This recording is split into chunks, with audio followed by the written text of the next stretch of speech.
episode of this podcast, Conversations in Strict Tempo, where each month we'll talk to an invited guest about their lives in music. And before I go any further, I'd just like to say thank you to Caterina Miguel Corby for the logo design for this podcast. Our first guest is Dean Piavanni of Paul Control, a band who started out releasing material on cassettes with a very DIY ethic and was termed hard rhythmic electronics and strange eerie melodies through to a more muscular factory floor beats with a slightly more accessible sound. And then there was a break before resurfacing with more pounding beats and a more dense claustrophobic sound with some dark ambient noise to give the listener a bit of a breather. Welcome, Dean. Thank you for joining us. Pleasure. Thank you. That's all right. You must have had a bit of a mad weekend of the EBM festival in Belgium. Yeah, it was quite. It was an early start. I think we got up about 3 a.m. to get a flight from Heathrow. It was quite an early flight. Yeah, it was an early flight. So, but it was, it was a good weekend. We've played at St Nicholas before, and Pete Masboons, who organises, we've known him for many years. So, yeah, so it was a good evening. Right, so it was the whole weekend you were there, or just no? We flew in on the Saturday morning and then came back Sunday afternoon.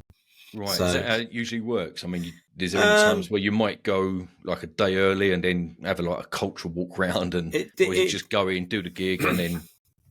It depends. We have our next gig actually is in this VOD festival in Germany, Vinyl on Demand, and because there's 3 dates and there's quite a lot of people there from our era, so we're actually going to stay there for the 3 days for that.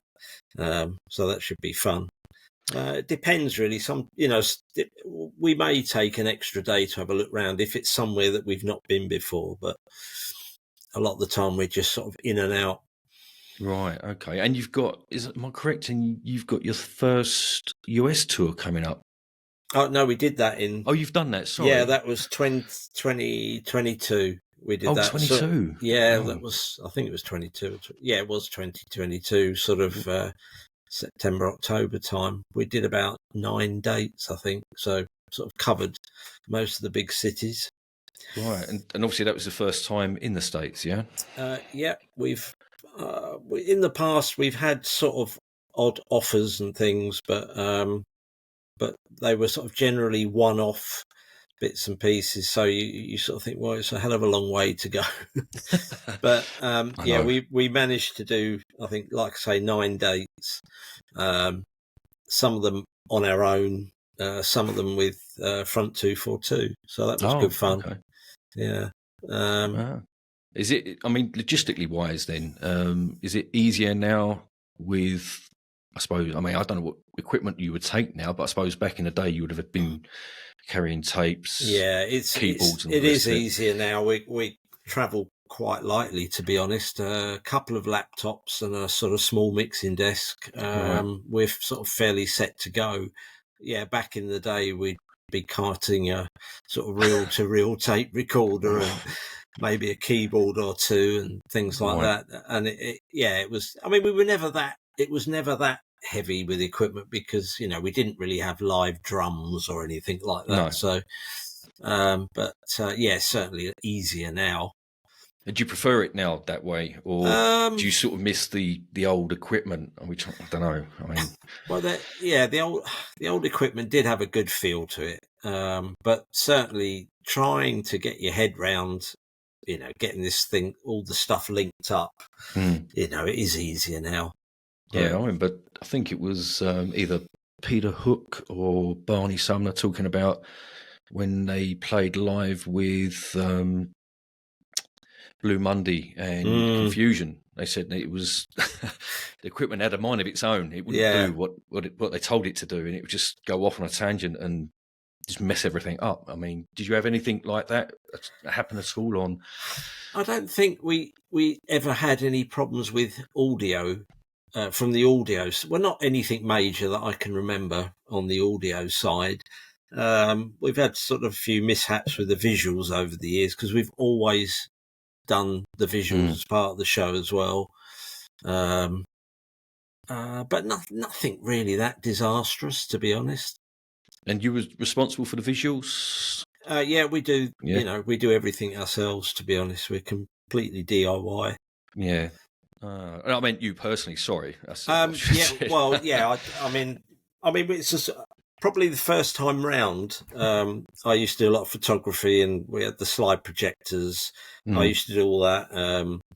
And then John bought quite an early video camera, Betamax video camera. So we used to do bits on that. We all used to chip in with stuff. Yeah,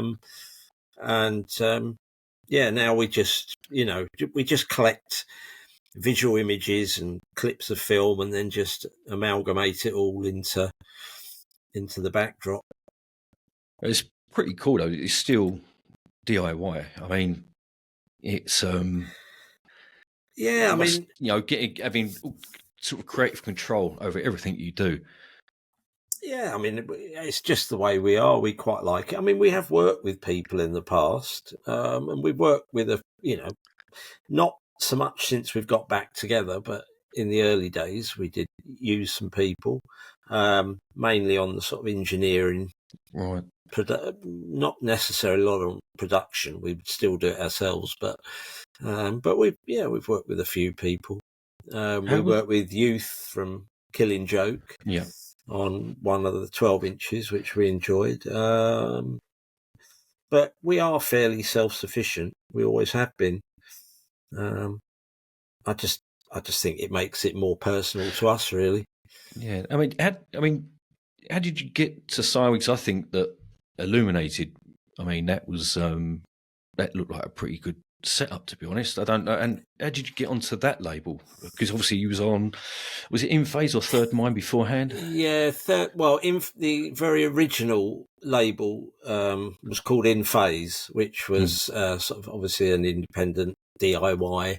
A chap called Patrick Birmingham. Birmingham. Yeah. And he literally it was like a sort of Doctor Who's TARDIS scenario. He literally had this studio in a garden shed, right? With an old 8-track. I think it was something like an ex-Pink Floyd 8-track recording setup. And there was us. There was also the Marine Girls, which had Tracy Thorn, who went on to Everything But the Girl. A couple of other sort of local bands and things. And obviously we just started doing cassettes, and then we did a 12-inch, and then we did I Staggered Mentally, the first LP. That was the holy grail for me, trying to track that album down. It really was. Obviously pre-internet days. Jeez. Yeah. Yes. You know, that was a tough one. I thought Step Forward was a tough one to come across as well, to be honest. When I did try it. I mean, we did, we always suffered a little bit with distribution, and, but it is what it is. So, yeah. So how did you get onto the Illuminated label? Did they approach you, or? Yeah, I think so. Do you know, I'm really, I can't actually remember, to be honest. Well, I think I know who it was. I think it was Dave Henderson, who used to write for Sounds music paper. I think there was a connection through him. But did he start as well? The was it Dead Man's Curve label? Yeah, he did that later on. Yeah, we did a couple of things on that as well. And then when we went on to Illuminated, we did the 3 12-inch singles, and then Step Forward, the album. And from Illuminated, we did the couple of tours that we did. The first one was with Blancmange, because somebody at the label had a contact with somebody to do with Blancmange. I can't remember who. And then from that, because we did the Blancmange one, then we got the Depeche Mode tour the same year. Yeah, did Daniel Miller contact you was he aware of you at all? Because no, he was aware. We had spoken to him a couple of times, I think. So yeah, he was definitely aware of us. So yeah, that was good fun, I guess. I mean, being DIY and then being in contact with, I don't know, Daniel Miller, would you have signed to Mute if the offer was there? Or I think we did. I think we did talk to him at some point, but never really happened. I really respect Daniel Miller, and I really, I liked him as a guy. A couple of times we met him, but I don't think we were particularly into the Mute setup. I don't know. I must admit, the Illuminated label, it's one of my favourite labels, believe it or not. I mean, you had your stable mates, 23 Skidoo, Yeah, 400 Blows. yeah, Well, not so much Throbbing Gristle, but they did release a live Throbbing Gristle album. yeah. They did do one. Yeah, Yeah, it was. And did you do a? Did you play with 23 Skidoo at all? no, we If you can didn't remember. actually. No? I think there was at some point we were supposed to do a gig in Spain. I think they were supposed to do it. We did go to Spain, but I don't think they did for some reason. I can't remember. So we never actually played any gigs with them. Oh, Right. actually, no, I'm lying. Sorry, my mind. No, that's right. We did actually. We played an independent. It was at Nebworth, but not the Nebworth that you might be thinking of. It was in. There used to be, I think, a skateboard park in Nebworth, and they did like a mini sort of indie festival there. Yes, we played with them at that. I forgot about that. Oh, right, okay. Yeah, again, I mean, it's kind of funny, though, because I mentioned 400 Blows, 23 Skidoo, Throbbing Gristle, yourselves, and I think the other one, especially when I was listening to I Staggered Mentally, it just reminded me of Cabaret Voltaire's Voice of America, which is my favourite album by them, to be honest, and just like, it's fantastic. One track on that, though, because someone did ask a question about, I think it was the Mass Disorder track on I Staggered Mentally. Has that got a proper bass played on that? Because that's what it sounds like. No. No. We're not very, in that sense, we're not particularly musical. No, it was, okay. I think it was probably manually played on a keyboard.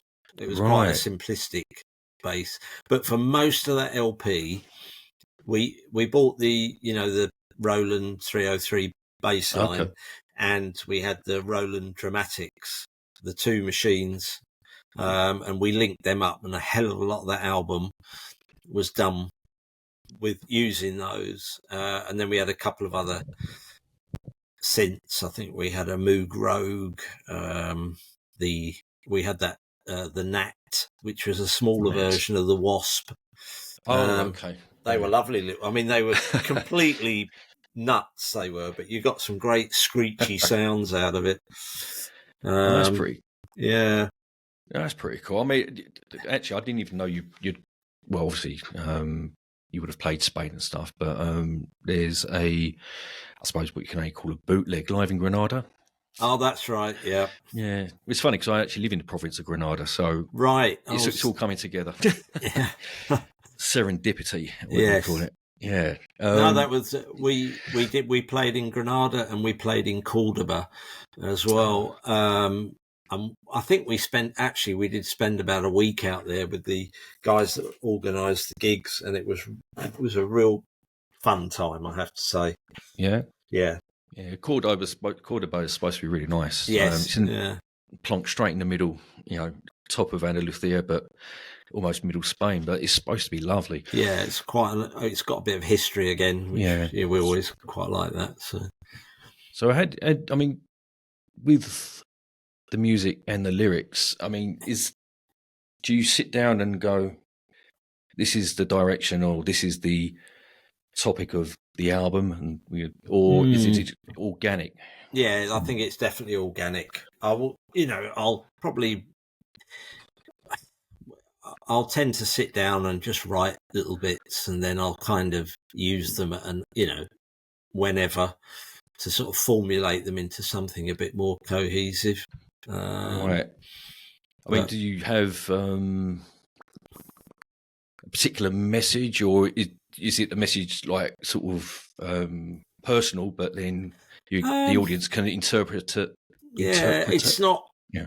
It's not so much personal about me. It's personal, about, on how I interpret the things around, as in the world. But it's not particularly, doesn't reflect my life. It might reflect my opinions, but not necessarily my life. But yeah, I mean, I watch the news. I see what goes on, and it kind of, yeah.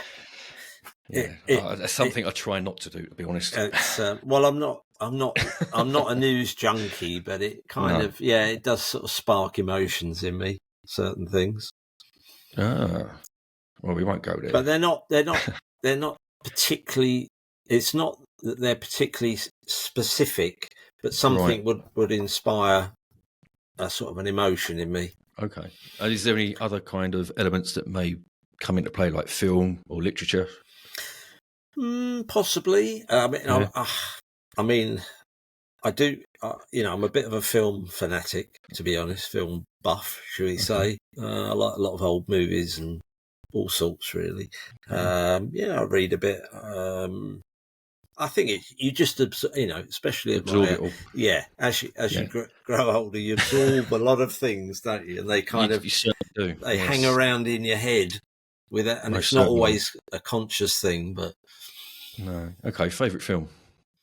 Right, my favourite film, or favourite 2-3 films, if it's that tough. Right, okay. So possibly one that is my favourite film is a film called Bicycle Thieves. And it's an Italian film by a sort of neo-realist director called Vittorio De Sica, made in, I think, 1948. That is probably that would definitely be my top 10. And then I'm sure there's a band called the Bicycle Thieves. There possibly was. And then films that I suppose that are perennials, really, probably something like Godfather. Apocalypse Now, was always a bit of a favourite. But there's sort of, there's certain directors I would always veer to. British directors, probably Mike Leigh. I love the Mike Leigh films. David Lean. There's so many good films, but not necessarily from Hollywood these days. But there's a hell of a lot of good films out there. Hollywood, no, not for me. Definitely not for me. I did watch fairly recently Conclave. I thought that was very good. Conclave. It's the one about they're choosing a new pope. It's got what's his name? Ralph Fiennes in it. Oh, right. Yeah, it's a good film. Stanley Tucci's in it as well. It's a good film. Yeah, he's been in some of the Coen Brothers films. Stanley Tucci, Stanley Tucci. No, he might have been. Yeah, I'm pretty sure that's him. Yeah, he's been doing food tours around Italy on the TV and things like that as well. So yeah, he's a bit of a foodie, actually. But no, that was a good film, a recent film. So right. So I mean, going back to, if you can remember this far back, I'm pretty sure you can. Growing up, what kind of stuff we listened to? Right. So I came from a fairly regular, reasonably well-off sort of Surrey background. So there's and I think probably the first, if I go through a sort of musical epiphany, I think the first thing that really, I mean, I've always liked music, just generally, but I never forget, at 11 years old, so it was 1972, I heard Silver Machine by Hawkwind, and I was absolutely fascinated by all those space noises that were at the start of it, and just went through this track. I didn't really know what any of it was, but it just fascinated me. And that was probably the first thing that I sort of thought, music's quite an interesting, before that it'd just been regular pop. And I think that was the first thing that sort of pricked my ears up to interest me in music. Did you go to gigs like, you know, I as a did, teenager and stuff yeah, I like that? did as a teenager, and I think then probably a year or two later, I think somebody played me "Dark Side of the Moon" by Pink Floyd. So that was another record where I'm thinking, God, well, you know, at the time I was like 13. I'm thinking, what the hell's going on here? You know, it's just. And then obviously I got into kind of a lot of the prog rock stuff when I was 13, 14, 15. So we went to gigs, you know, like your Pink Floyds and sort of Genesis-y stuff, all that kind of thing. I wasn't really into the sort of so much. I did see Black Sabbath. That was probably the only metal-y thing that I liked. But then, of course, 76, punk came along and literally everything changed. Just tipped everything on its head, didn't it, really? Yeah. You know, just went, Yeah. you know. I remember being in my bedroom and I had my little transistor radio and Anarchy in the UK. Anarchy in the UK came on the radio, and you just thought, "What the hell was that?" You know, and it did change straight away. Yeah, I remember bizarrely 76, so I would have been 7. And I remember watching the Bill Grundy interview. Yeah. I remember watching. And I'm trying to turn it off. I'm not watching this. It's like, what's going on? You know, but that was just crazy. Yeah, it was.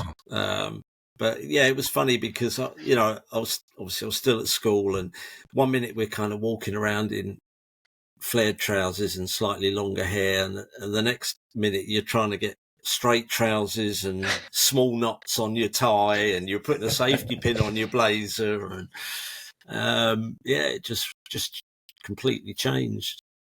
Yeah, so at that point you weren't considering picking up an instrument, or no, not really. No.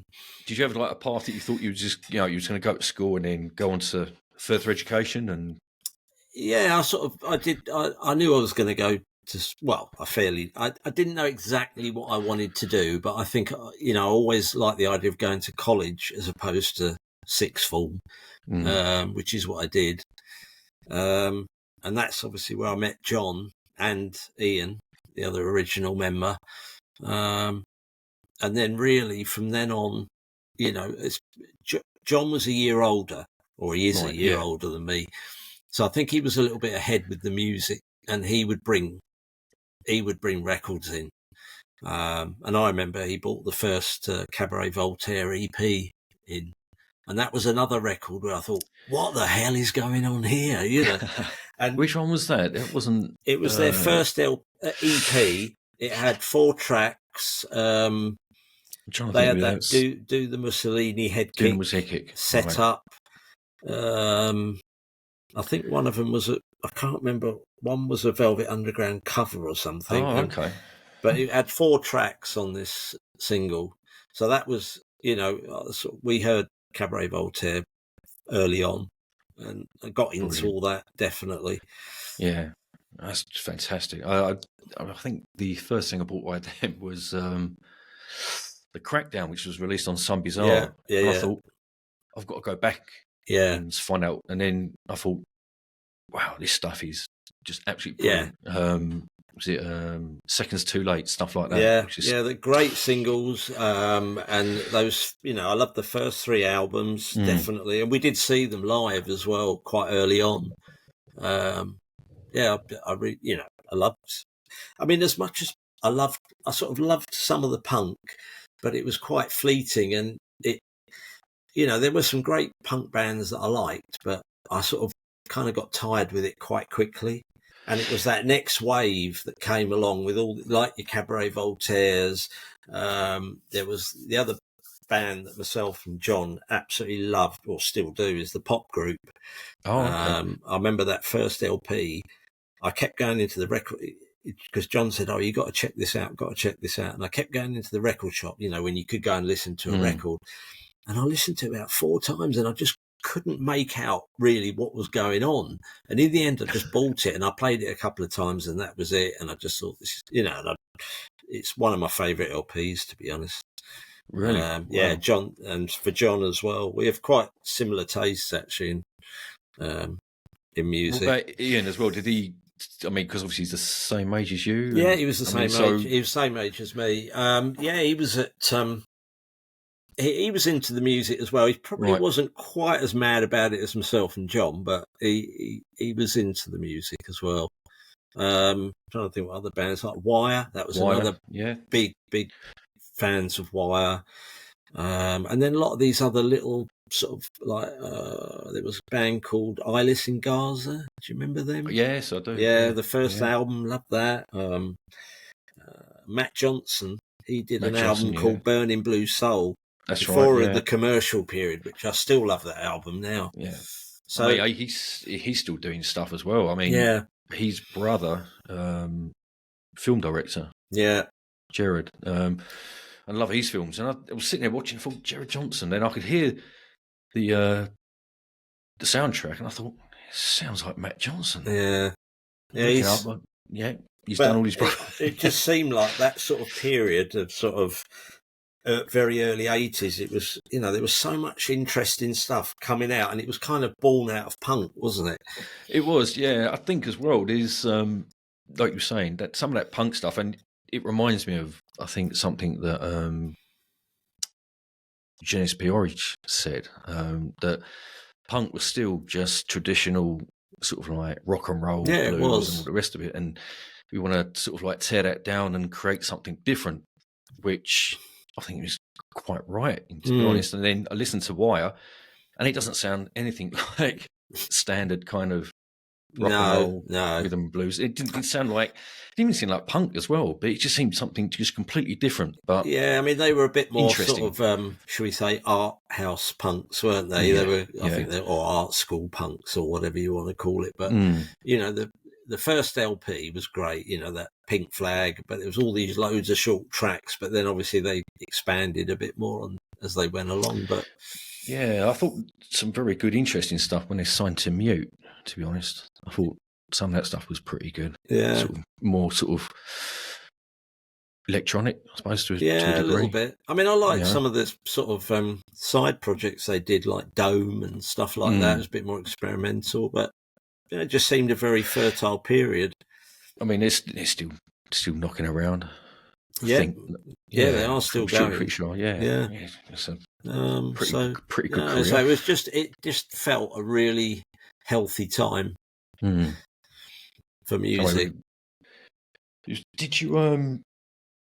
This one just blew me away. I was sitting in my music room in my old flat before I come to Spain, and I was playing Rough Justice, the whole 12. I flipped it over and I thought, who is Bert Beavens? Yeah. And the funny thing is, I thought, is he the electronic version of Bert Weedon? I just thought, I had no idea. So obviously now with the internet, I could look him up. Yeah. So I looked him up, and so I just messaged him to see if he remembered anything about it, and he said he didn't. He said, "Oh, could you send me the track?" So I sent him I sent him the file, the track on, and he goes, "Bloody hell, this is a long time since I've heard this," and it fascinated me because I didn't know anything about Bert Beavens, so he, seems to be like a soul DJ. Yeah. So I wondered how he ended up doing a mix for you. Do you know what? I don't particularly remember.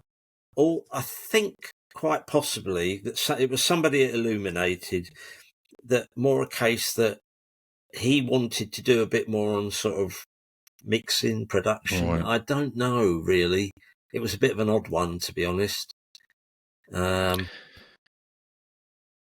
weren't particularly happy with his mix. That was, it's, we've always had an idea of how we want to sound, and unless you can find somebody that empathizes with that, it's a struggle. And we've been in, especially, like I say, now we tend to do most of it on our own anyway. But back then, you'd be put into a studio with an engineer and trying to find somebody that kind of understood where you were coming from. It was quite hard. To be fair, with In Phase with Pat Birmingham, he really did get it, and he was quite influential in that early sound that we had. And then also on Step Forward, we had an engineer called Phil Vinal, I think his word, we call him Phil Vinyl. And he was a good engineer. How do you think that LP came out? Because I thought that had a more accessible sound to it. Yeah, it did a little bit. I thought what was, for me, what I thought was clever, whether you think it was clever, I don't know, you might be able to tell me, was the two end tracks. So you had the micro box and then micro beat, or whichever way around it was. Yeah. And I thought, oh, that's clever. I like that. Well, we always like the sort of little incidental bits. We always quite like that. I think the big thing with PC, especially back then, the biggest influence was the music gear. So, like I said, on iStack and Mentally, we'd just bought the 303 and the dramatics to go with it. So it was anything we could do with that those machines. That's kind of influence. And then when we came on to Step Forward, obviously things have moved on with the equipment. I think we had the 808 on some things, probably another drum machine. I can't even remember, to be honest. We had some Roland keyboards, Juno 6, I think it was, and a few other bits, so it kind of influenced the sound more than anything, to be honest. Did that bit of equipment, did that also make its way onto Psychobod as well, or did you use completely different? Psychobod was different again, because that's when the sampling started. So with the Akai, we had a very early Akai, and so a lot of it was done with that. I mean, that must have painstaking, because it was a bit, to be honest. My friend had one, and we went round there, and he said, "This is what you got to do." And I was just sitting there, just watching. I was just like, "Sorry, I'm a little bit bored." Yeah, can you speed it up a bit? I think Psychobod, it was a bit of an odd one, because we kind of we sort of went deliberately, but we went off on a tangent a bit with that one. And on some of the tracks, they're actual samples, but it kind of sounds like there's almost guitar-y bits, but they weren't. It was just some samples that we had. And then the other thing that influenced us was the artist John Hicklenton, who did the album cover. He was a friend of ours, and obviously he was coming through as an artist with 2000 AD. Sadly, he's passed, no longer with us. Yeah, this, I can't remember. It's quite a while back now. He'd had, I think it was MS, but he ended up doing we're going to Switzerland. What do they call it? Oh, euthanasia. Yeah, assisted. Assisted. Right. Very sad. I mean, by this time we'd sort of lost contact with him. But yeah, it was a real sad shame.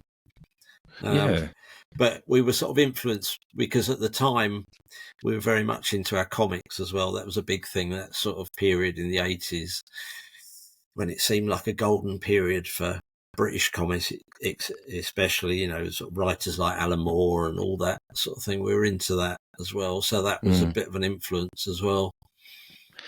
Yeah, I'd listen to that album and then listen to it again with headphones and try and pick out the samples. And I was thinking, where's that from?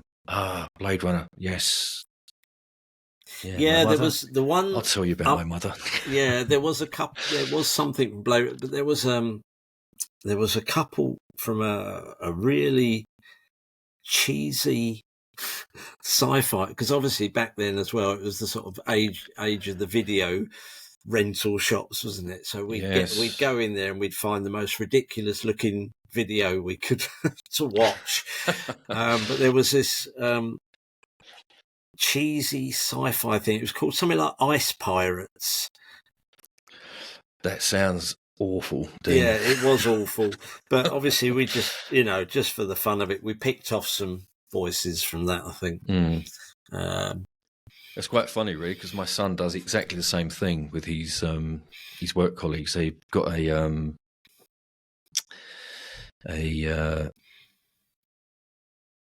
I can't remember what you call it now. Sorry, it's gone. Where he goes to work anyway, they have a where he does all his work, and during the break, they have to go to a charity store and buy the worst looking film they can find for as little as possible. Yeah. And watch this film. He's going, have you got nothing better else to do? You should be working, surely. Yeah, I suppose because they work for themselves, they can do what they want. The workshop, sorry, that was the word I was looking for. Yeah. He goes to his workshop, yeah. That's what they do. I mean, he's a big film buff as well.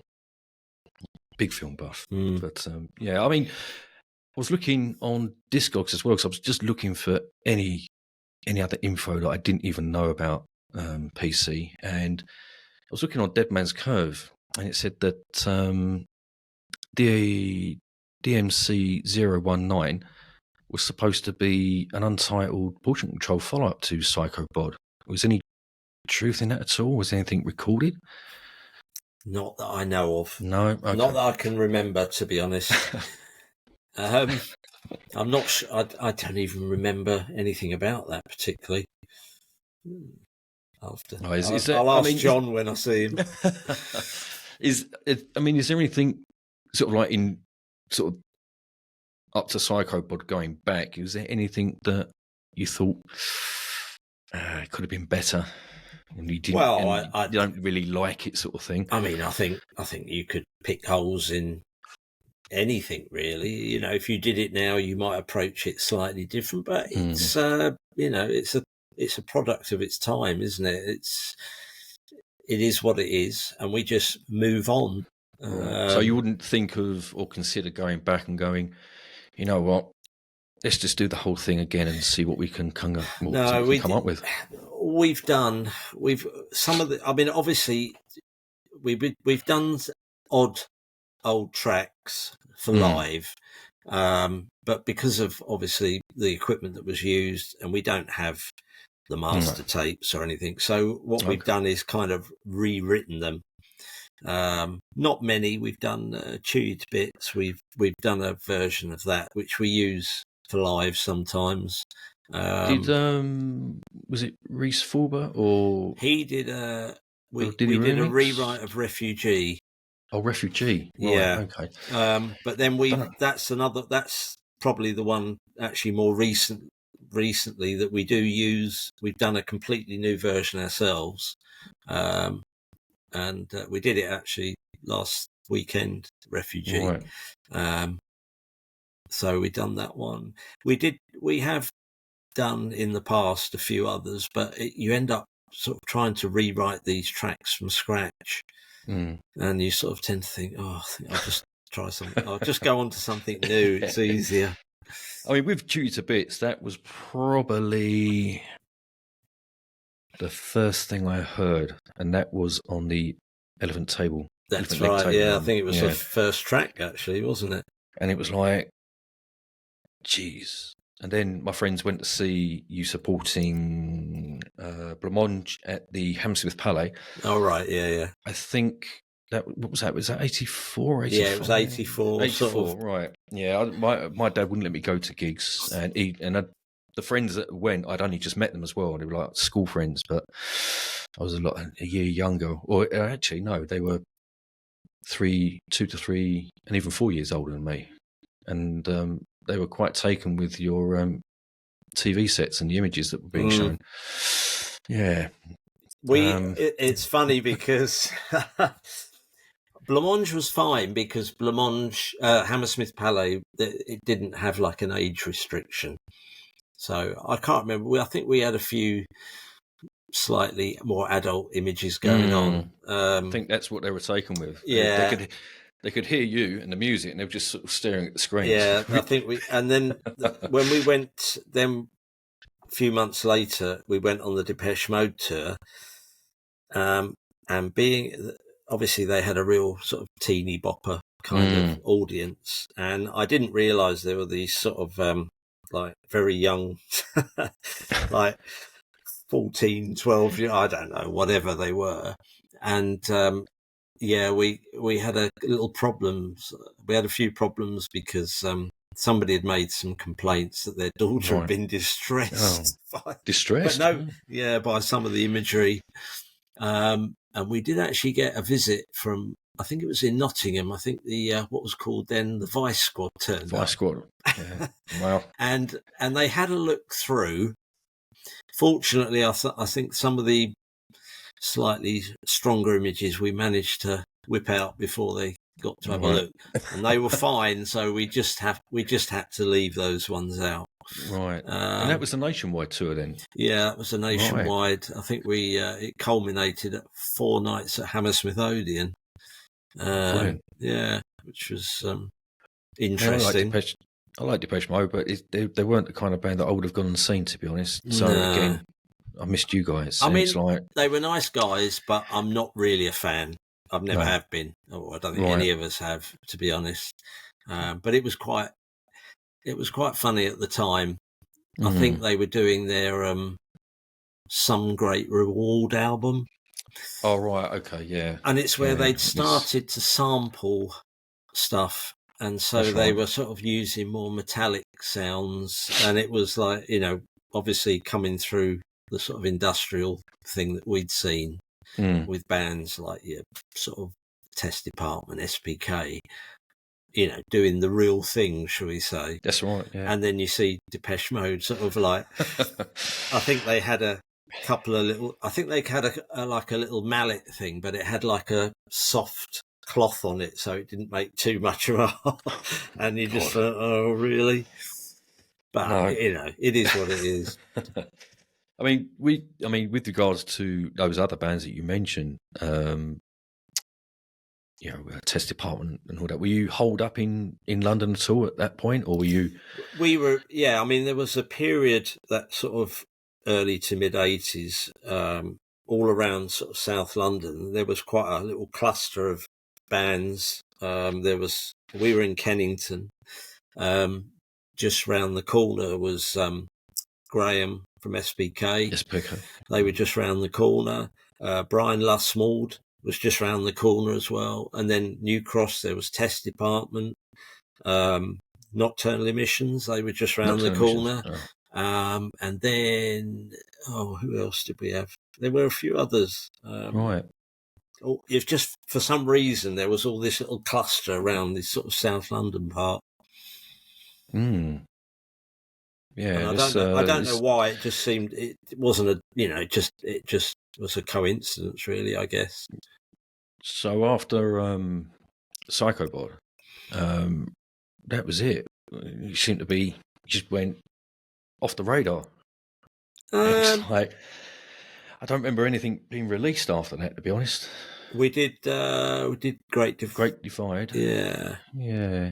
I mean, I was listening to that again today, and I think that's probably just as relevant today with what's going on in the world. Yeah, I mean that made a at the time it made a little bit of an impact. I think it got onto that sort of American college indie dance chart thing, and it got us a bit of attention, definitely. I mean, after that, then did you just think it was like a natural kind of end? No, we didn't end actually at all. What happened was, I think we're getting on to about 87 now. We were kind of a little bit of a, what do we do next thing? We'd sort of got as far as we could on our own steam without any help. And we weren't really sure. And then we heard a rumour, or somebody said to us, that a guy called Tom Watkins, who just had success with the Pet Shop Boys, somebody, I don't know whether this is true, but apparently he used to know this kid that worked in a supermarket, and he'd chat to this kid, and this kid said, "Oh, you've got to check this band out, Portion Control, blah, blah, blah." So we heard about this, and basically we found out where he was and phoned him up at his office, and he said, yeah, come in. So we went in to see him, and it turned out he was looking for a sort of a more left field band. Obviously, he was having massive success with Pet Shop Boys. He wanted something a bit more left field, which is where we came into the scene. And then he was looking for a total pop act that he could kind of create and manipulate. And that turned out to be Bros. Oh. Yeah, Bros. So anyway, so basically we got involved with him. We signed to London Records. They stuck us in the studio, but unfortunately they kind of persuaded us to go in the studio with a producer by the name of Nicky Graham. He was a very accomplished musician. He had a bit of a track record. I think he'd played keyboards for Bowie on the Ziggy tour. Really? Yeah. Okay. Yeah, and then he'd been like an in-house producer at CBS, I think, and he'd done a lot of the sort of pop acts. Really nice guy. Really knew what he was doing, but it just wasn't aligned with what we wanted to do.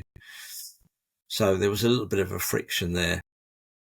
So did anything get recorded at all, or was it just? We did some demos. Nothing was released. We did some demos, and the track that we were sort of probably the most happy with was a track called Conscience. It never got released, but they did get Arthur Baker, the producer.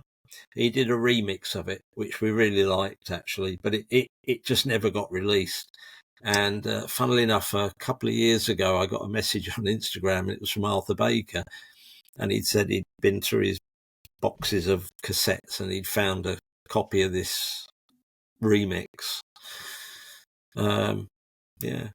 But what's going to happen, Dean? Well, I don't know. I mean, he has said that he wants to. He puts quite a lot of compilation stuff out of these remixes he's done over the years, and he did say that he wanted to do it. So whether anything will happen, I don't know. I'd love to hear that. Obviously, I mean, I liked. I like Blue Monday, but if push comes to shove, I'd probably go for the Arthur Baker mix of Confusion myself. I think that. So I'd love to hear.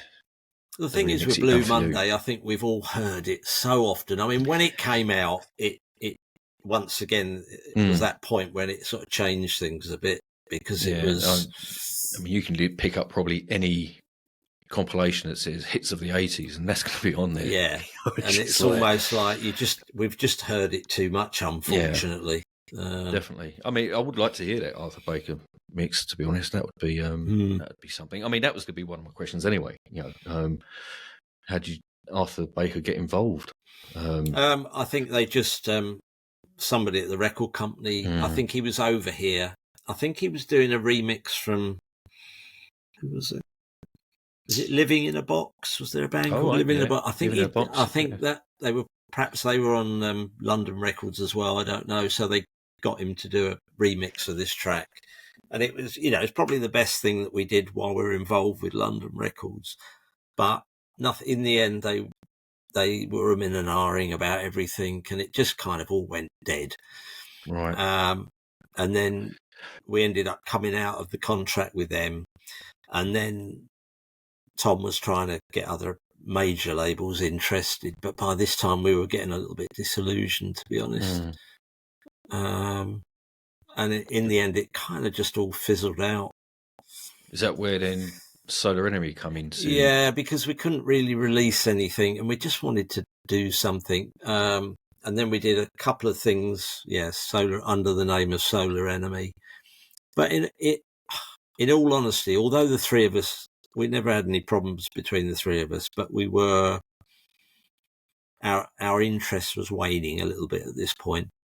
And then we were all sort of, on the verge of getting married and doing things and starting families. So it kind of just, like I say, there was never any fallout, but we just kind of stopped, really. Yeah, I mean, from the sounds of it, you didn't sort of start making music to sort of use it to make a means to living? I suppose. No. It was never the intention. Obviously, once we signed to the major label, it felt like there was a possibility, and we did. The three of us kind of moved from Kennington. We bought a house in Hertfordshire together, and we kind of set up a little studio, and it all seemed quite rosy for a while. But and then eventually, you've sort of been there trying to do stuff for a year or two, and nothing really happens, and so it just sort of faded, really. I mean, I did see Solar Enemy supporting or playing alongside Frontline Assembly at the venue in New Cross. Oh yes. That was a bit not our best night, I don't think. To be honest with you, I was just glad to see you. To be honest, for me, it was like fantastic. And I remember I come backstage to the little room that you were in, and obviously pre-internet days, still trying to track down various items. And I asked you if you had any vinyl that you'd be willing to sell, and you said no, I haven't got any. But what I will do is I get the early stuff recorded on cassette, and you took me address. I was living in Streatham at the time, if I remember rightly. And lo and behold, through the post, 3 cassettes. I've still got them now. Oh, right. I've still got them now. Yeah, and you sent an information pack as well. Oh, yeah, we still had some of them, yeah. It was pretty cool. And that's almost, I said to my son, that's an heirloom. You can expect to see that at some point. He's going, yeah, right, Dad, yeah, fair enough. Yeah, what did you say? But, that was good. It was like, I wasn't really too bothered about seeing Frontline Assembly because I'd already seen them. Where was that? Powerhouse, North London. It was pretty good. But I was just there to see you fellas, to be honest. Yeah, we've known Frontline for years, and actually I might be seeing them, I think in April there, because I live sort of more Lancashire now. Sorry? I live sort of Lancashire way. Oh, do you? Yeah, I'm not in London now. No. John's sort of still, North London, but he's actually moving down to Kent soonish. But I live up in Lancashire. I'm not that far from Manchester. So, and I know Frontline, they're playing in Manchester in April, I think it is. Right. So, funnily enough, I messaged Reese from Frontline the other day. So I said I might be going to try and get along, see him. Yeah, they seem to have gone sort of a similar kind of way as Skinny Puppy, with sort of that kind of grungy kind of. It's not really my cup of tea, to be honest. No, I'm not. I like Reese a lot, and we did some dates. It's probably a fair few years ago now. We did some dates around Europe with Frontline. Really nice guys. Get on with them, Bill and everything. But it's not my favourite kind of thing that I would listen to. So how comes, or how did it come about that you decided to resurface, should we say? I think first and foremost, once again it's technology played a part in this, and it was the sort of rise of the internet. There was a guy in Sweden who, I don't know who told us, but somebody told us, there's this guy in Sweden, he's done a little blog about PC. So I thought, there seemed to be quite a bit of interest. And I don't know, we just kind of thought, I got sort of in contact with John, and we just sort of decided to give it a go. I think because by this time computers were well established, the internet was there. We didn't have to actually physically get in a room together to write stuff. We could send files to each other and all that kind of scenario. So we just thought, let's give it a go again. I mean, do you have an input in sort of the music composition as well now? Yeah, we both write. Yeah. John's more, he's the sort of whiz on the engineering side. Right. But, I'll write a track and we both write, and we'll send stuff to each other. And then once we've got something that we decided we're going to work on. Then if there's going to be some vocals or lyrics, I'll work on those, and he'll probably sort of fine tune the track and play around with it a bit more. I must admit, when I see Welcome come out, I think it was a double disc CD. Yeah. I was like, I can't believe it. After all these years, now he come back and it's like a double disc. I've got to sit and listen to all of this. Why Welcome? Because the way that's spelt. Yeah, that was deliberate, actually. Wasn't a misspelling. So. Yeah. It was inspired by, we went to the, is it the Henry Wellcome? There's like a sort of medical kind of museum in London, the Wellcome Foundation, but it is spelt double L. Double L. Yeah. I thought it might be something to do with, is there like a chemical company, something like along the lines of like was it GlaxoSmithKline? Yeah. Something like that. And I'm sure there was a Welcome as well. It was like some like chemical product or something. And I was like, well, it was, as far as I know, it wasn't that. There was, but there was this Welcome. It's a Welcome. The Henry Welcome sounds foundation. And we, funnily enough, it was just we'd randomly gone in there one day and had a look round. It was quite interesting. So it was I don't know. We just said, oh, should we call the LP Welcome? And at that time we'd had another guy called Ian Hicks that did a few bits on that CD with us. He was an old friend from years before, so he was doing some stuff on that as well. But after that, he decided just to carry on with his own stuff. So. I mean, talking of old names, I don't know if this is true, but this is I wanted to ask anyway. Was you had someone called Andrew Wilson in the band as well in the early days? There was when we started off in those early days, John was from Ware in Hertfordshire originally, and there was quite a few local bands around, so we'd end up playing local gigs around there with other bands. And there was a lad called Andy Wilson, and I think all he did was play some percussion or drums on one track, literally one track, I think. And that's, as far as I know, that was the only involvement he had. But he was in a local band. There was quite a few, like I say, a group of us going around. So when I clicked on his name on Discogs, it come up with Andrew Wilson, but he was playing with the band called The Passage from Manchester. I don't know if it was the same one. It's not the same Andrew Wilson. No. Right. He was just a local lad. I think Andy Wilson. Yeah, it wasn't. No, it wasn't The Passage. I say that's quite a big jump from. Yeah, no, because we used to like The Passage. Actually, we were another band, and I think there's another band we saw at the time. They've got a couple of. I've got all their albums. Yeah, they're good band. Yeah, they were.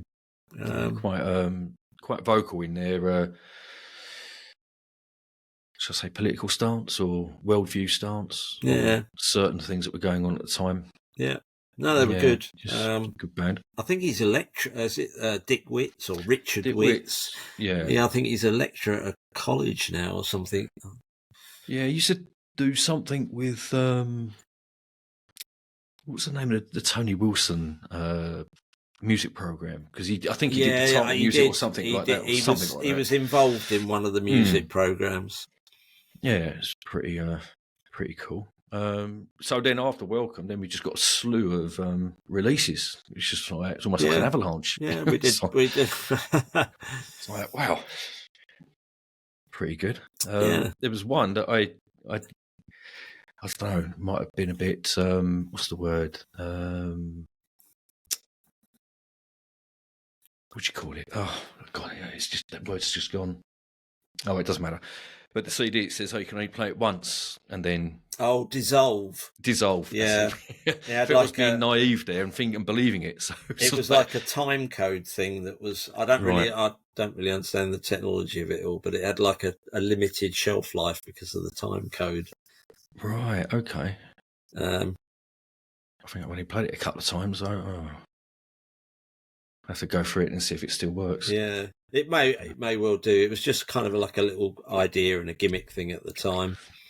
But that was good though. I mean, with all those the cassette releases and all the rest of it, you had like little sort of like giveaways. Like there was one that said that you had a balloon and various stickers and guess the chord and stuff like that. That was that was a little package we did. I think it was had a flexi disc with it as well.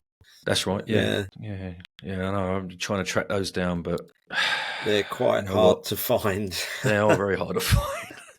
Yeah, I mean, it's funny you talk about vinyl on demand because he's having a clear out and he's just got cassettes and all kinds of stuff. And I just said, look, if you're getting anything rid of PC, just let me know.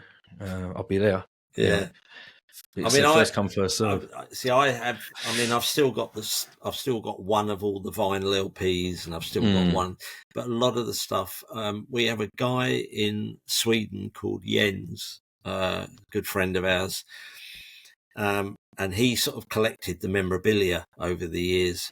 So I've kind of let him have any little quirky bits I've had. I've actually passed on to him because I thought, well, if somebody's got everything in one place, it kind of makes sense in a way.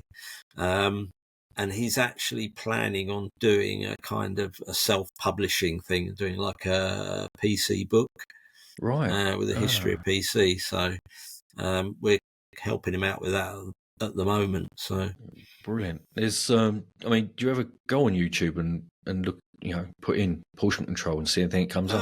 I have done in the past, yeah. Because it's a great live. What was it? I think it was like three or four tracks live in Lucerne. Yes, Dolce Vita. Yeah. I'll have to ask this because it was probably the most accessible. Yeah, A Taste of Love. The first time I heard that was on that, and I was like, wow. We did. That blew me away, that track thing, to be honest. I was like, that should have been a single. I know, it's another one of those that we kind of didn't really know what to do with it, and it I think it just got left behind, to be honest, in the end. Yeah. Because I listened to the Live in Granada as well, and there was a couple of untitled tracks on that. And I couldn't work out if there were tracks that already existed or they were just. I'll be honest with you. I'd have to listen. I've not listened to that for so long. I think there's one track where you sing. It sounds like you're singing something about Action Man, not the doll, but no, something. I don't. Do you know what? I'm going to have to listen to it because I can't remember. Oh. They were. They were great. It was a great fun gig to do, though, I have to say. It was, it was all fairly chaotic, but it was just great fun. Is it a small venue or? It was a decent size. It was like a basketball sort of venue, I think, or a sports venue. That's something like that. But it was the Spanish audiences. They were a bit sort of like crazy in a good way. It was just really good fun. And like I say, I think we spent probably a week in Spain. Yeah, it was good. I mean, what did you think about the that release, the Live in Europe, which was the first vinyl I bought of yours? And I have to say, well, we didn't know anything about it. That's the thing. Right. It was, it just appeared. Yeah. Yeah. So obviously, I mean, if you've not given permission for that, is there no way you can sort of stop it or at least get a cut of what they're making from it? Oh, I don't think. I'm not sure that they've made. Something at least. once again, it's so long ago, and I don't actually remember whether we actually have had any sort of discussion along that lines. I just don't remember. And is there anything in the pipeline? We are working on some new material at the moment. Yeah, definitely. Is it along the same sort of lines that the sound that is? From like Welcome and yeah. I mean, obviously from the last release we did, it's kind of moved along a little bit, but it's the technology. We've sort of had a couple of new bits of kit on the way and things, so we'll play around with that. It's sort of more of a personal question. What took you to Lancashire? Sorry, I don't have to answer. No. It's I was married, I had 3 children, and then we split up. And for whatever reason, we sort of decided, although separately, just to move to Manchester, near Manchester. Right. So, but that's probably about 12 years ago. Okay. And now I'm after 10 years with my current wife. So. Oh, okay. So we decided to stay up here. Yeah. I've got a friend who lives up that way as well. He moved from London, originally from Colchester, I think, if I remember rightly. One of my best friends. Yeah, he's up there DJing. Oh, right, fair enough. Whereabouts? He lives. I'm just saying hello, Simon. We're talking about you. He lives in a place called Hertford, which is more Cheshire way, I suppose. Yeah, I think it's just outside Manchester, but nice place. But he worked for Mute Records as well, and he just ended up dating a girl from Manchester and ended up staying up there. So you could tell now with a slight hint in his accent. He's like, well. Going on to your 10 tracks, right? So if you just want to tell us what your first one is, and just tell us a little bit about why you chose that one and the subsequent 9. So right. I mean, when you get to my and you've kind of you've sort of you've ploughed the troughs of so many musical sort of genres, and it's quite hard because there's probably not any musical genre that I don't like something from. So it's quite a tricky one. But I suppose my first track, because once again I know I mentioned it, because it was a sort of like my first real sort of musical epiphany. I'll probably put Dark Side of the Moon by Pink Floyd. Right. Because I really, at age, whatever I was, 13, I'd never heard anything like it. I didn't know what prog rock was. It was just completely new. And it sort of set me off on that path for, a couple of years where I just got into all that kind of stuff. So I'd probably say Pink Floyd as an album. Okay. Wow. There's another album, I know it's not fashionable, but Genesis, Lamb Lies Down on Broadway, which at that time, it was when Peter Gabriel was in there. Yeah. And it was a perennial, I absolutely love that album. So yeah, this is nothing to do with fashionable or what's cool. This is about what you like. Exactly. Yeah. So I could still listen to that today and I'd still love it. I know that. So that's that. And then really, I suppose if we say post-punk, it's got to be Why by the Pop Group. That's possibly one of my favourite albums of all time. Right. It's still like now I listen to it and I just it knocks me for six. So once again, I've never really heard anything like that before. When I didn't know what dub was, and it kind of led me on to other things. They had Dennis Bovell produced it, so you had all this kind of punky, spiky guitar. You had Mark Stewart's vocals, but then you had all these dub effects coming in. It was mad, absolutely mad. And go on, Dave, sorry. No, I was just saying, myself and John were just massive fans of that. really. Yeah, I'd never heard. To this day, I've not heard of anything by pop group. I mean, they're probably their most notable thing that people might have heard was the single "We Are All Prostitutes." It's I'm not sure. I mean, I did go to one record store in Portobello Road, Young Blood, it was called. Yeah. I remember pulling up this 12 and it looked interesting. It's like a red cover with kind of black writing that almost looked almost like goth-like, to be honest. Yeah.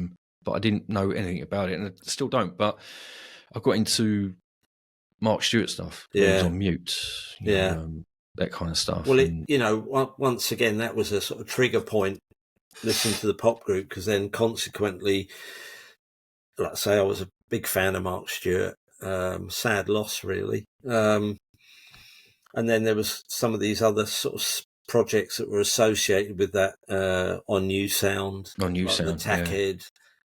We were big fans of that kind of stuff as well.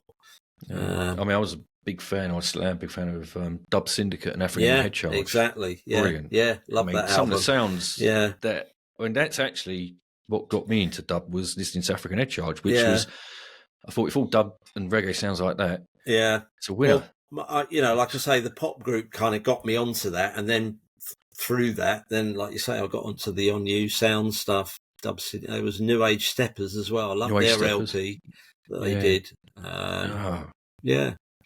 All good stuff. Yeah, so that's probably a third album. And the other one that I mentioned before was that Matt Johnson Burning Blue Soul. That's another album, just from start to finish. I could listen through that any day. I absolutely loved it. He's done some good stuff since. Obviously, he's become quite poppy, and he's a talented writer. But I just love that album. It was produced by Gilbert and Lewis from Wire. Oh, okay. Which at the time I think they were going through their Dome phase, so it was kind of messed around with the end product, which I quite liked. It wasn't. Did you ever get to hear Matt Johnson's tribute to Hank Williams, Hanky Panky album? No, I didn't actually. It's actually quite good. I enjoyed it. Yeah, it was something completely different. It's from his rest of his stuff. But I think he played at Hammersmith. Sorry, the one up in North London, the big place. Oh, sorry, dang it. It's just Alexandra Palace. Yeah, he played up there recently, but not so long ago. I've never seen him live. John saw a very early incarnate, well, probably the first incarnation of when it was literally Matt Johnson, a tape machine, and I think there might have been another guy, and he was sort of just playing his guitar and singing. Very early kind of but I didn't actually see him live. No, but I just love that album. I'm just looking through my list now. That's all right. The other album, once again, because it just seemed different to everything else, another post-punk album, was Eyeless in Gaza, Photographs as Memories. I love that first album. Absolutely brilliant. Yeah, see, that's another band that I've still to this day not heard anything by. I might have heard, the odd track, off a compilation or something, but I've never sat down and listened to any of their albums. It just I'd not heard anything. It was quite a simple setup. It was two guys, guitar, sort of little drum machine. They might have had a little bit of keyboardy bass parts played on a keyboard. Very DIY again. It was on Cherry Red Records. That's right. For some reason, I thought they were sort of in line with Cabaret Voltaire for some reason. I have no idea why that was in my head. Yeah, but even I think at that time, even though bands they didn't necessarily sound the same, a lot of these little indie bands, they tended to go on. You'd get these bills with about 3 or 4 bands from that kind of, from those different indie labels like Rough Trade and Cherry Red. You'd get quite. We saw a few gigs where there might be 2 or 3 bands that we really liked, which you don't really find these days. But no. It's like I can't remember the last time I went to a gig, to be honest. Well, the last gig I went to was at Gorilla in Manchester, and it was a lady called Helena Rice. It's kind of like, do you know that sort of Max Cooper, John Hopkins kind of? It's sort of dancey, but quite clean electronics, but they do a lot of this sort of visual. It's sort of Aphex Twin, but not as mad. Right. I went to see her live because I like quite a couple of her tracks. It was quite good, actually. I quite enjoyed it, but I don't go to so many gigs now. No, well, to be honest with you, John, Dean, sorry, I live in a mountainside village in the middle of nowhere. Right. Okay. Fair enough. I live about 2 hours away from Granada City, so right. Yeah, it's very rural here. Yeah. Saying that, they got a wine festival tomorrow, and there's a band starting at something crazy like 11 o'clock in the evening. So they'll be kicking around right till about 6 in the morning, but that's not for me anymore. I'm getting too old for that kind of stuff. Really. Yeah.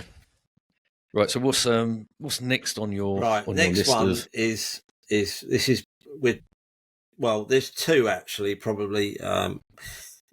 One I would say is Cabaret Voltaire, because once again I played it to death. Was the second album, Voice of America.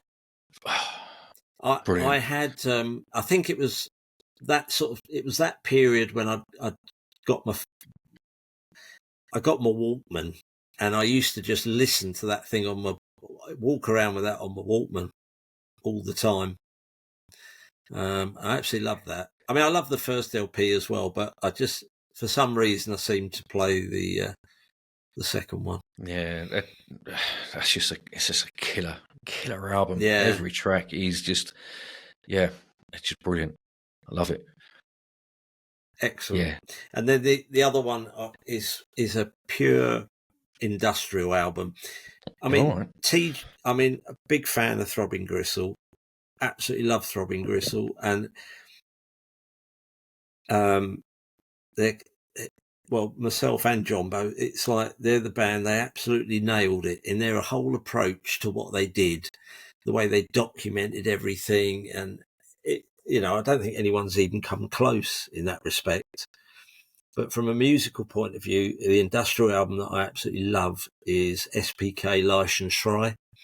It's their second LP. Right, I don't know that one, to be honest. I mean, it's savage. It is really savage. I loved it.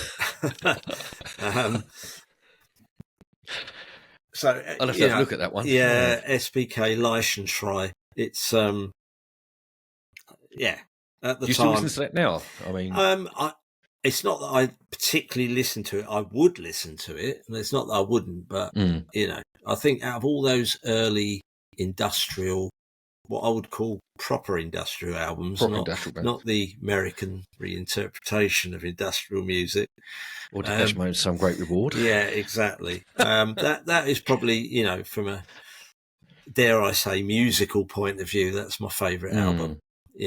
Like I say, TG, I just, the whole thing of TG, it never failed to sort of amaze me, really.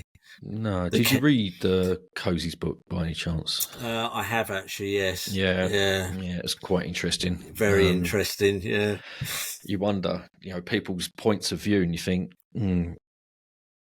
how is that just one person's view, or should we, because obviously Genesis will have something else to say, and yeah. I don't know. I mean, it was an interesting read, that was for sure. I mean, we did know, we sort of know Chris and Cozy. We've not spoken to them for a long time, to be honest. But we did. Where was it? When we first got back together, I think we did a gig at in London. I'm trying to think where it was, but they turned up anyway. So that was the last time we saw them. But I think all those bands were great. TG, Chris and Cozy. I mean, Coil. I like Coil. Yeah, that's the other one. Coil. Just. Yeah. I mean, I used to go and see Psychic TV a lot, but they sort of. I like the first. Some of it was the first incarnation. The whole idea of the way they set it up. It was, that was interesting. Yeah. So first couple of albums, but I wasn't so keen on this sort of psychedelic stroke biker thing. I lost interest by then. Yeah, it wasn't. Yeah, it wasn't. Yeah, it wasn't my thing at all. No. Yeah, but the Coil. Yeah, those first 3 or 4 Coil albums. Wow. They sort of blew me away. Yeah. What else you got, Dean? Right, another band that, I sort of got into quite a lot actually was the Future Sound of London. Yep. That Papua New Guinea. Oh, I absolutely loved that when I heard that. Yeah, absolutely loved it. Did. Yeah, it was brilliant. So I'd probably reference that because I could still play that now. Yeah, it's I didn't realise that it was either one or both of them were responsible for Stacker and Humanoid. Yeah. Which I didn't know at the time. Yeah, they did that before. That was before they did. Yeah, Future Sound of London. Like, yeah, that's So I mean, I sort of listened to. Well, I had their sort of CDs of their first few LPs, and yeah, really, really interesting stuff. Yeah, I think they went a bit too IDM for me. Yeah, really. It was a little bit. Oh, excuse me. The early incarnations were brilliant. First LPs, but after that it was starting to get a bit. I don't know. It went a little bit sort of psychedelic, didn't it? A little bit. Yeah. I didn't mind some of it, but yeah, no, but that Papua New Guinea, I love that single. Yeah, that was a belter, I've got to say. And again, almost like Blue Monday, you'll find it on quite a lot of compilation albums as well. And I think, there's my granny, if she was around, would probably like that. Possibly. Yeah. Possibly not. Just being facetious there, I suppose. But it's one of them things. How many have we got up to, Dean? Let me have a quick look. I'm not sure. 1, 2, 3, 4, 5. I think we're on 6. I think 6. That's 6. Okay. So let's say number 7 then. Slightly more recent. Anyway, Burial. The first album by Burial. The first album. Yeah. I mean, the second one was good as well, but I mean, to be honest, actually, I've liked most of his output. Although the last thing, I can't remember what it was called, I wasn't so keen, but Burial. Really, really like that. I must admit, I haven't played that in a long time. It just had a real, I don't know, it just had a real atmospheric feel to it. It kind of, I could imagine that sort of wandering around South London, kind of scenario. It just felt right. Yeah. I think it's got that kind of, again, like I had described your output recently, it's got that dark, almost dense, claustrophobic feel to it. It's I wouldn't say it's not an easy listen, or a hard listen, I should say, but it's I think you have to be in the mood for it. Yeah, I just thought it was, it was different. I mean, this word dubstep came about, didn't it? But they kept it once again, what I would call, things like Burial, which I'd call real dubstep, and then it kind of took on this new sort of more poppy edge, didn't it? And it's not. It kind of got misinterpreted. It's the whole thing about pigeonholing music. Yeah, you've got to make it. It's got to fit in this genre, and you think, no, I'd rather it not. To be honest, I'd rather it just be left for what it is, and up to the listener to interpret. So What he thinks of it, or she thinks of it. so that's Yeah. where are we up to now? So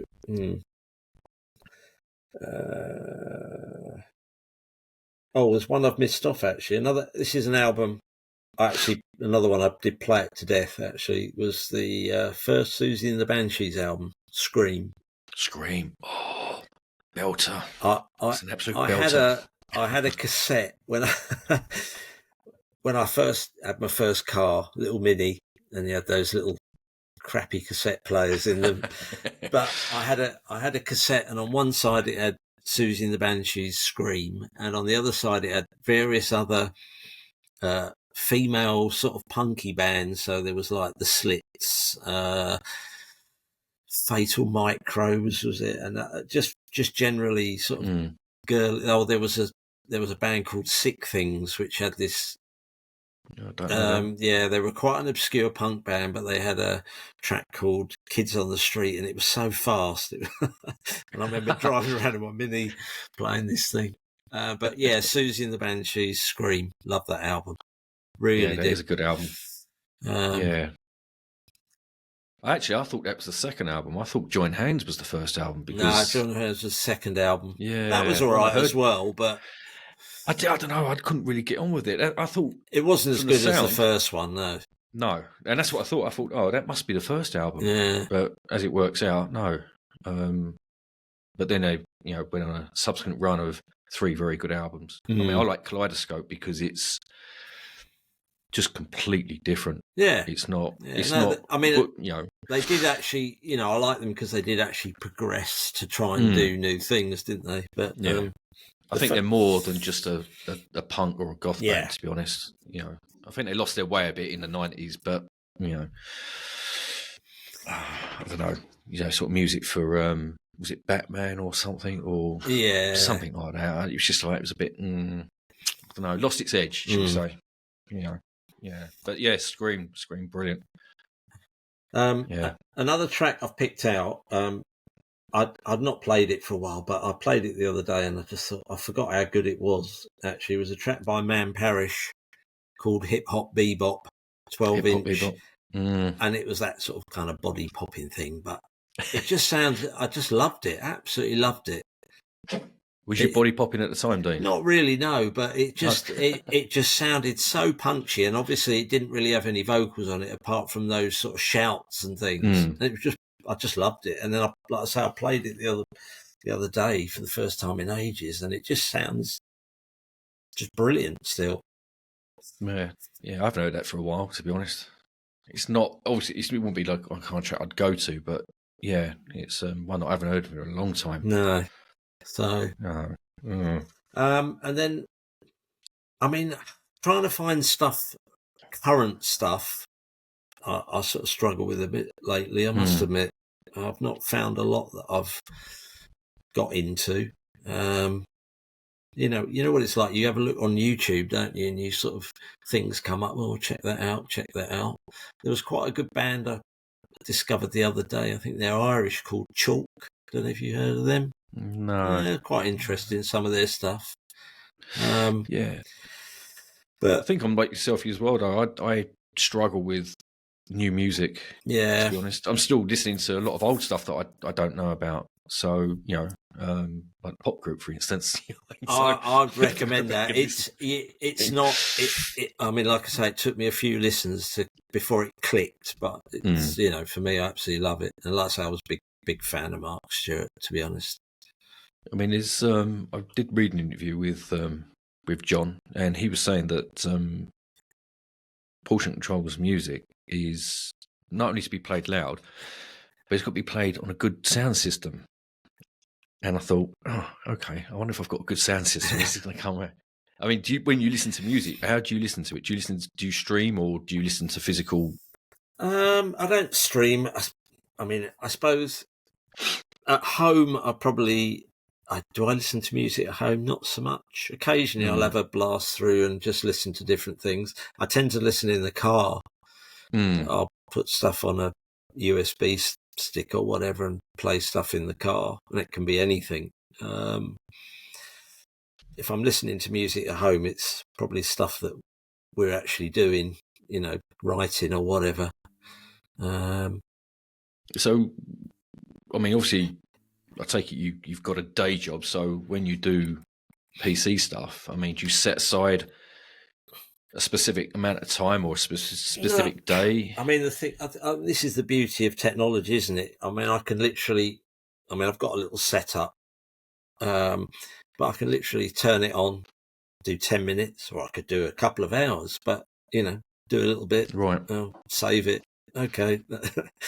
So you haven't got John sort of like messaging going, have you done that track yet? Have you finished? Well, yeah, I mean, well, we do that as well. We tend to, Right. it's, we don't sort of pressurize each other if we, but we'll just do bits when and where we can, and then we sort of say, well, we've got enough material here for whatever, and then we'll kind of, perhaps it will, we'll look at it a bit, it'll inspire us to spend a bit more time to get it all finished and polished off. With between us, we've probably got loads and loads of unfinished bits hanging around. But it's kind of disciplining yourself to finishing it off.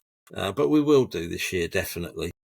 I mean, you talk about discipline, and this is probably a really left field question. On the Purge 12-inch, you got a track called, I know you pronounce it right, Karateka?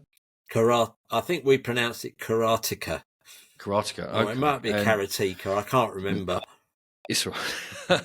I had to look it up and see what it meant, and it was someone who practices karate. Yeah, there was actually I think it was on the Commodore 64. It was a computer game. It might have been an early Atari, but there was an actual computer game. Okay, well, that saves me having to ask you. Did you ever we went through practice karate? No, not at all. No, not at all. It was we had a phase probably, mid to the last couple of years when we were living in Kennington, that playing computer games through the night kind of scenario. Oh, okay. Yeah. I've been there myself, so it's all right. I mean, to be fair, John and Ian, they were probably more into it than I was, but we all did it. So. Right. And the Kennington thing, was it 319 Kennington? 319 Kennington Road, yeah. It was an engineering, downstairs was an engineering shop, and it was owned by John's auntie, and there was a flat above. So we moved into there, and it was, I think we were, I mean, how times have changed. I think we were paying something like £12 a week. £12 a week. And I think the only bill we had to stump up for was the telephone bill, Yeah, it's funny where I've still got a few ticket stubs I've put on a board, and I look at the prices. I'm thinking, how did bands make money back then? £2.50 entrance, £5 entrance. Yeah, some of these punk gigs, I think you could get in for £1. It was like nothing, was it? Yeah, it's quite. I mean, as well, talking of, going back to like Illuminated, it's one of my favourite labels. Did you ever meet the guys from 400 Blows by any chance? Yeah, Andrew Beer. Yeah, we met him. Yeah, because I've been trying to sort of find contact details for him, but I don't know whatever happened. Somebody talk about elusive. Yeah, I don't think he. The last I heard, and this is going back some years, I think he moved out to the countryside. I don't know if it was on a farm or something. I might be wrong, but no, I don't know whatever happened to him. Yeah, because I know 23 Skidoo eventually entered into the hip hop arena. Yeah, they went a bit more hip hop. Kind of mad. But I know the Turnbull brothers, because their father, both their parents were sort of quite acclaimed artists, weren't they? Sort of in the sculpting, and I think they kind of curate their kind of legacy. more than anything now. But I think it's Alex. He does quite a bit of DJing, I think. Right. Because they bought something out. God, it was. I say recently. It was a few years ago now. But that was more kind of jazz orientated. 23 Skidoo. Yeah. No, I mean the 7 songs. I absolutely love that. That sort of Urban mini Gamelan is just yeah.